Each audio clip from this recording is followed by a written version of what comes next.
Ragam informasi menarik dari sejumlah daerah di tanah air kembali hadir dalam segmen Cerita Nusantara. Kali ini giliran kawan-kawan kami dari Makassar, Sulawesi Selatan. Ada jurnalis Kompas TV Wafik Aziza dan juru kamera Rama Pratama. Sementara di Bandar Lampung ada jurnalis Kompas TV Hemalina dan juru kamera Rian Winarta.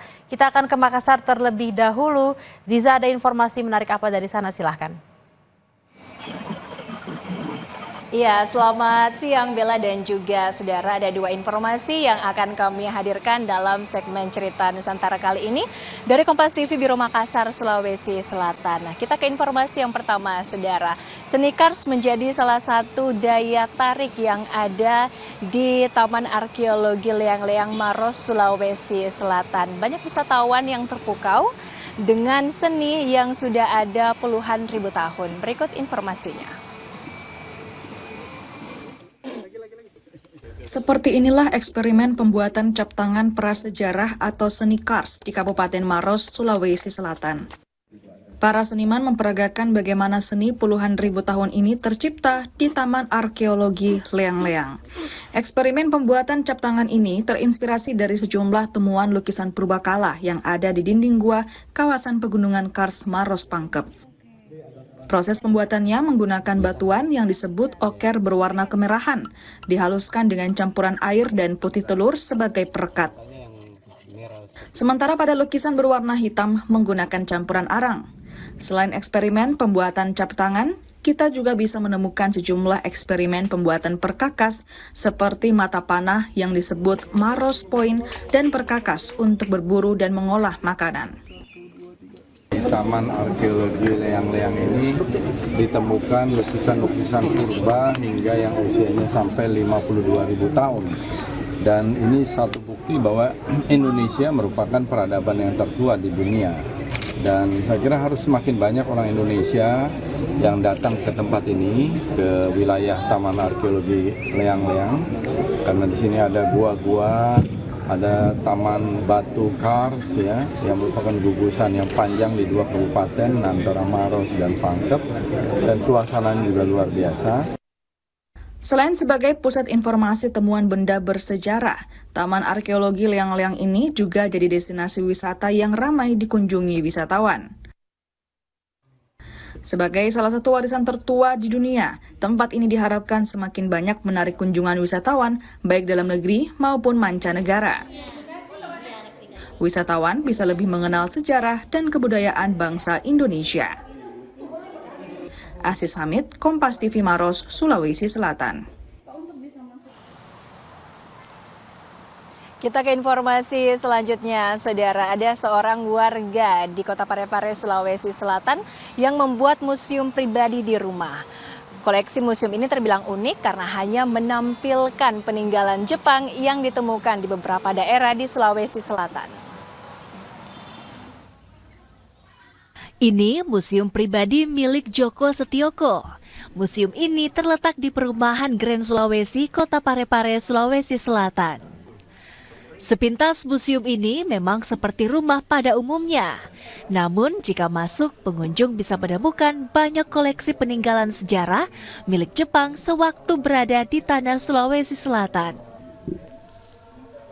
Museum ini sudah mulai dirintis sejak 2016 lalu. Koleksinya pun beragam, mulai dari koin, cincin, peralatan masak, hingga amunisi tentara Jepang semasa Perang Dunia Kedua. Ini pulpennya.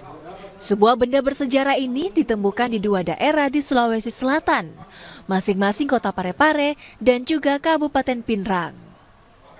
Sudah sejak 2016 tapi belum intens. Cuma saya pelajari dokumen, terutama di arsip websitenya Australia sama arsip Belanda. Kemudian saya cari lokasinya. Jadi itu intens kurang lebih sekitar 3 tahun ini. Joko Setioko pun membuka akses bagi warga yang ingin melihat peninggalan Jepang di kediamannya. Harapannya, pengunjung bisa belajar sekaligus memahami sebagai bagian sejarah di Indonesia. Saya sengaja datang ke sini setelah nelfon Pak Joko tadi, sangat takjub gitu ya, karena dokumentasi dalam bentuk fisik peninggalan Jepang itu sangat jarang kita temukan. Saya bagian dari, mungkin sama halnya dengan Pak Joko, suka dengan sejarah, makanya saya datang kemari. Ternyata di museum milik Pak Joko ini sangat lengkap, dan seperti yang kita lihat di belakang saya ini mungkin salah satu bisa dijadikan sebagai tempat destinasi bagi Anda yang penyuka sejarah. Joko Setioko pun kini berupaya berkomunikasi dengan pihak pemerintah Jepang untuk memberikan informasi perihal peninggalan warga mereka di tanah air di masa lalu. Sudin Syamsuddin, Kompas TV Parepare, Sulawesi Selatan. Demikian dua informasi dari Makassar, Sulawesi Selatan. Kembali ke Anda, Bella. Baik, dari Makassar kita bergeser ke Lampung. Hemalina, silakan dengan informasi Anda.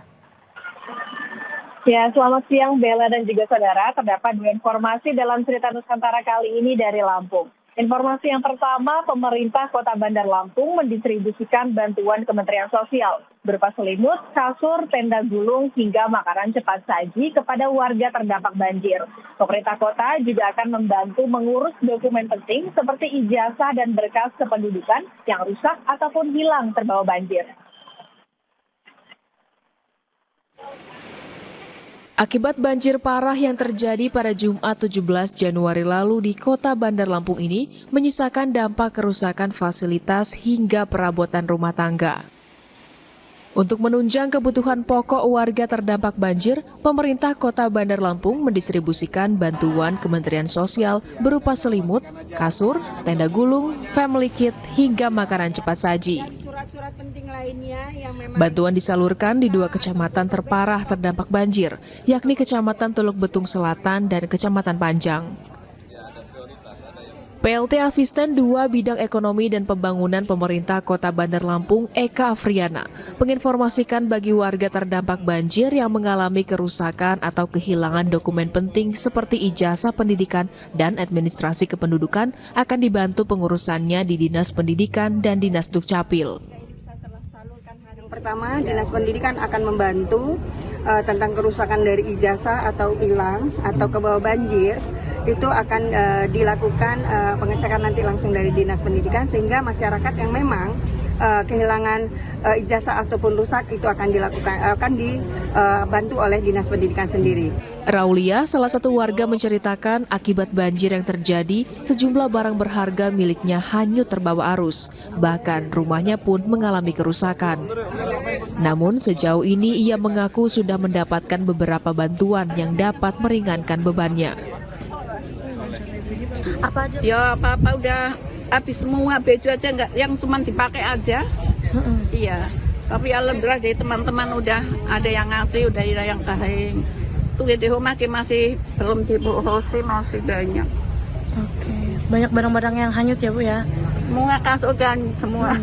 Kalau untuk kondisi rumah sendiri Bu seperti apa Bu? Ya, rumahnya kayak atapnya udah rontok.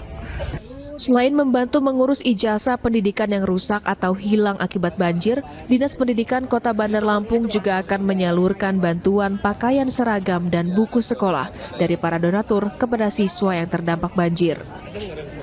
Riana Finarta, Kompas TV, Lampung. Informasi berikutnya, Bella dan juga saudara, seorang ibu rumah tangga di Bandar Lampung mampu membuka lapangan pekerjaan bagi warga sekitar tempat tinggalnya dari usaha produksi pempek. Usahanya ini dirintis sejak masa COVID-19 akibat terbentur kebutuhan ekonomi keluarga. Berkat kegigihannya yang bermodalkan Rp300.000, kini ia mampu meraup omset belasan hingga puluhan juta rupiah. Di rumah yang berada di wilayah Segalamider, Kecamatan Tanjung Karang Barat, Bandar Lampung, Lampung, sejumlah ibu-ibu setiap harinya disibukkan untuk memproduksi berbagai jenis pempek ikan. Usaha ini dirintis oleh Aulia, seorang ibu rumah tangga sejak masa COVID-19, di mana saat itu ia bersama suami harus mencari sumber penghasilan lain untuk menunjang ekonomi keluarga. Usai terpaksa dirumahkan oleh perusahaan tempatnya bekerja. Berawal dengan modal Rp300.000 dan alat perlengkapan seadanya, Aulia bersama suami merintis usaha pempek ikan khas Palembang yang semula hanya dipasarkan ke orang-orang terdekat. Namun berkat dari kerja keras dan kegigihannya saat itu, bisnis pempek ikan yang dinamai Bilal 17 kini semakin berkembang dan mampu mempekerjakan sejumlah ibu rumah tangga untuk memenuhi tingginya permintaan dari dalam dan luar Lampung, dengan omset belasan hingga puluhan juta rupiah per bulannya. Kalau hari-hari biasa seperti ini kita kurang lebih sekitar 2.000 pempek itu produksi, itu yang keluar, maksudnya yang terjual kurang lebih 2.000 pempek. Tapi kalau kita kayak seperti bulan puasa dan hari-hari besar lainnya itu bisa 2 kali atau sampai 3 kali lipat. Pembeli bisa datang dan melihat langsung proses pembuatan pempek, bahkan untuk memastikan rasanya. Tidak jarang pembeli juga menikmati pempek di tempat selagi hangat. Terus kerasa ikannya, terus biasanya kan ada yang keras tuh, kalau ini dia nggak, agak lembut. Biasa kadang seminggu biasanya. Terus pas mau hari Lebaran tuh beli juga. Bila di waktu libur akhir pekan, permintaan naik 2 kali lipat. Dan bahkan saat momen besar seperti Ramadan, Idul Adha, Natal, dan Tahun Baru, permintaan bisa mencapai lebih dari 5.000 buah pempek setiap harinya, hingga mampu mempekerjakan lebih banyak ibu rumah tangga. Aulia mengajak ibu rumah tangga lainnya untuk bisa mengembangkan kreativitas dan potensi diri, membangun ide usaha kecil yang mampu membantu perekonomian keluarga. Riana Finarta, Kompas TV, Lampung. Ya, demikian 2 informasi dalam Cerita Nusantara kali ini dari Lampung. Kembali ke Anda, Bella, di studio Jakarta. Baik, terima kasih Hemalina dan juru kamera Rian Winarta dari Bandar Lampung, Lampung. Sebelumnya ada Wafik Aziza dan juru kamera Rama Pratama dari Makassar, Sulawesi Selatan. Selamat bertugas kembali rekan-rekan.